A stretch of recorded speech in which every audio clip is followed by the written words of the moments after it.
BRS ప్రభుత్వం చేసిన అప్పులపై కాంగ్రెస్ తప్పుడు లెక్కలు చెబుతోందని మాజీ మంత్రి కేటీఆర్ ఆరోపించారు. కాంగ్రెస్ సర్కారు 2 ఏళ్ల హనీమూన్ పీరియడ్ పూర్తయిందని, ఇక నుంచి అసలు కథ మొదలవుతుందన్నారు. కృష్ణా జిల్లాలో తెలంగాణకు జరుగుతున్న అన్యాయాన్ని ప్రశ్నించేందుకు నల్గొండ నుంచి పోరు మొదలు పెడతామన్నారు. కేసీఆర్ అప్పులపాలు చేసిపోయిండు. ఏడ అప్పులపాలు చేసిండు నేను చెప్తలేను కదా.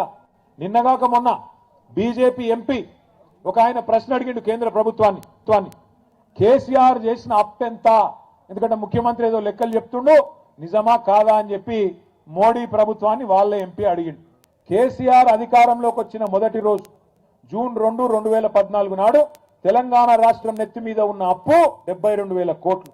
కేసీఆర్ దిగిపోయిన నాడు ముఖ్యమంత్రిగా డిసెంబర్ 3, 2023 నాడు మొత్తం అప్పు తెలంగాణ రాష్ట్రం మీద 3,50,000 కోట్లు. మరి 3,50,000 కోట్లు మొత్తము అందులో 72 మాకు వారసత్వంగా విరాసత్గా ఇచ్చింది. తీసేస్తే ఎంత? 2,80,000 కోట్లు.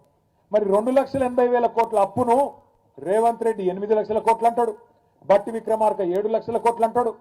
2 ఏళ్ళు అయిపోయింది, నీ హనీమూన్ పీరియడ్ అయిపోయింది, ఇక అసలు కథ మొదలున్నది. అందుకే కేసీఆర్ గారు మొన్న చెప్పిండ్రు, నిన్నటి దాకా ఒక లెక్క, రేపటి నుంచి ఇంకో లెక్క. నల్లగొండ నుంచే కథన బేరి మోగిస్తాం. కృష్ణా జలాల్లో జరుగుతున్న అన్యాయం మీద నల్లగొండ నుంచే కేసీఆర్ గారు మరి యుద్ధం ప్రకటించబోతా ఉన్నారు.